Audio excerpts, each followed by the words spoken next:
భారతదేశంలో ముఖ్యంగా ఇంకా వేరే రాష్ట్రాలకు వేరే దేశాలకు కూడా పంపించేట్టుగా మన తెలంగాణ నుంచి ఉత్పత్తి అవుతుంది. అందుకు మన రైతుల యొక్క శ్రమ, రైతులు పడుతున్నటువంటి బాధలు మన ప్రభుత్వం కాంగ్రెస్ ప్రభుత్వం పూర్తి స్థాయిలో వాళ్ళకి అండగా ఉండాలని చెప్పేసి అన్ని విధాలుగా కూడా ప్రయత్నం చేస్తాం.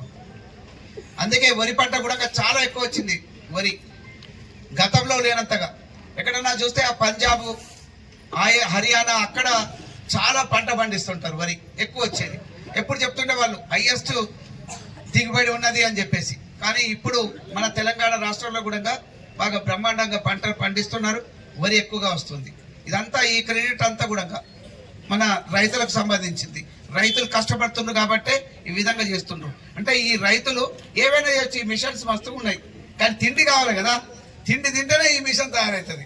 సరే అనుకూలంగా ఉంది, రైతులకు ఈ యంత్రాలు అధునాతన యంత్రాలను అన్ని ఇస్తుండ్రు, పని చేయించడానికి మంచిదే. కానీ తిండి పెట్టేటోడు కావాలి ఏదైనా కూడా.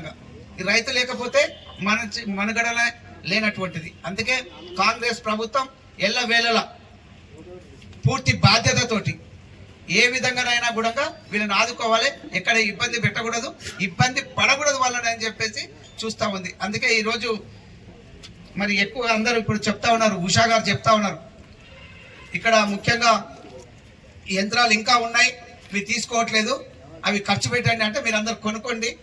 40%, 50% సబ్సిడీ ఇస్తున్నప్పుడు మీరు ముందుకు వచ్చి తీసుకోవాలి.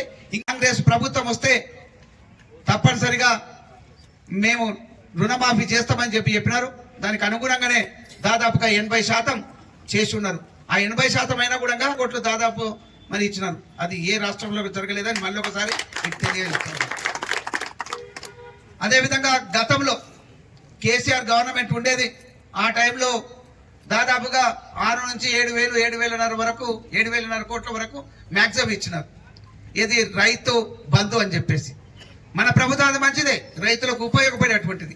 దాన్ని కంటిన్యూ చేయాలనే ఉద్దేశంతో కాంగ్రెస్ ప్రభుత్వం మరి దాన్ని కంటిన్యూ చేస్తూ మరి ఒక సీజన్లో ఇచ్చేటువంటిది ఇది ఒక 1,000 రూపాయలు వచ్చి, అప్పుడు 5,000 పర్ ఎకర్ ఇస్తుండ్రి, ఒక్కొక్క ఎకరాకు 5,000 ఇచ్చేవాళ్ళు. ఒక 1,000 రూపాయలు పెంచి చేయడం నుంచి ఏమవుతుంది, అది 9,000కు పెరిగిపోయింది. ఆల్రెడీ ఇచ్చినారు, ఇంకా కూడా మళ్ళీ ఇచ్చేది ఉంది, వస్తూ ఉంటుంది. వాళ్ళు ఎందుకంటే బీద పరిస్థితికి దోసేసి పోయినరు, ఇప్పుడు ఒక్కొక్కడికి సర్దుకుంటూ అన్నీ చేసుకుంటూ వస్తుండ్రు. రైతులకు ఎక్కడ కూడా ఈ కాంగ్రెస్ ప్రభుత్వం అన్యాయం చేయదు, గౌరవ ముఖ్యమంత్రి రేవంత్ రెడ్డి గారి ఆధ్వర్యంలో అని చెప్పేసి ఈ సందర్భంగా మీకు తెలియజేస్తా ఉన్నా. ఇది ఒక్కసారి అయిపోయేది కాదు, అంటే సంవత్సరానికి 2 సార్లు ఇచ్చేటువంటిది.